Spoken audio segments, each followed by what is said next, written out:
बिहार में पढ़े लिखे प्रबुद्ध समझदार लोगों का ये भ्रम हो गया है आपको कि हम तो किसी तरह यहाँ बचे हुए धंधा पानी चला रहे हैं, डॉक्टरी चल रहा है, बाल बच्चा बाहर पढ़ लेगा, यहाँ जो होता है होने दो बिहार में। मेरे भाई ये सब बर्बाद हो जाएगा।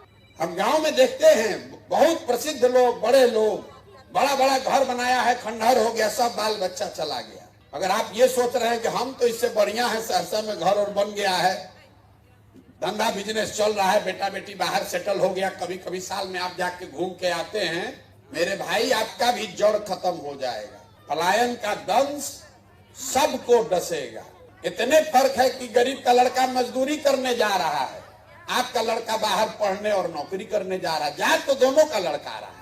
कोई ऐसा परिवार हमको नहीं मिलता है जहां माँ बाबूजी, बाल बच्चा, बेटा तीनों पीढ़ी एक साथ रह रहा है। अगर आप नहीं जगिएगा, अगर आप अपने आने वाले पीढ़ी के लिए कुछ नहीं कीजिएगा, तो आपके बाद आपका नाम लेने वाला भी यहाँ कोई नहीं बचेगा।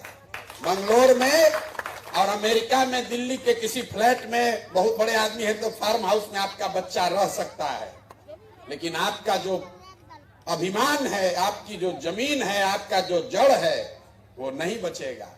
जब जहाज डूबेगा तो उसमें बैठा हुआ हर आदमी डूबेगा, आपका केबिन नहीं बच सकता है। तो मैं आपको यही अनुरोध करूंगा, आपके हक में आप पैसा कमा रहे हैं, घर बना रहे हैं, बिजनेस फैला रहे हैं, कीजिए, लेकिन आपका अगर जड़ बचाना है, थोड़ा सा, जरूरी नहीं कि हर आदमी राजनीति में आ जाए, लेकिन राजनीतिक तौर पर थोड़ा सजग होइए। आंख बंद करके किसी का झंडा मत ढोइए।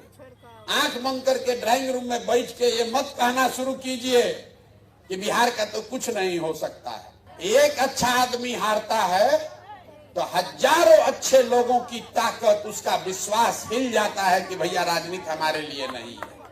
इसलिए कोई अच्छा आदमी खड़ा होता है तो आपकी इतनी जिम्मेवारी है, उसको एक ही वोट आपका है, कम से कम उस एक आदमी को तो वोट दीजिए। आप कह रहे कि जीत नहीं रहा, अरे भाई जीते हारे तुम अपना एक वोट तो उसको दो, इतनी जिम्मेवारी तो आप अदा कर सकते हैं। लेकिन आप भी सोच रहे कौन सरकार बनाएगा, हमारा वोट कहीं बर्बाद ना हो जाए। अगर हर आदमी यही सोचेगा कि कौन सरकार बनाएगा, तो जितना लुटेरा लंपट है वही सरकार बना रहा है, उसी को आप वोट दीजिएगा। तो मेरा आपसे अनुरोध यही है कि अपने और अपने बच्चों के लिए सजग होइए, और कम से कम कोई हिम्मत करके सरकार में, समाज में खड़ा हुआ है, आप उसको एक वोट से ही मदद कर सकते हैं, एक वोट से ही मदद कीजिए। पैसा आपका नहीं चाहिए किसी को, लेकिन कम से कम एक बार इतना तो कीजिए कि भाई हमारा एक वोट बर्बादे सही, लेकिन इस आदमी को देंगे। आप गलत आदमी को मत सपोर्ट कीजिए, नहीं तो आज नहीं तो कल वो आपको नुकसान होगा।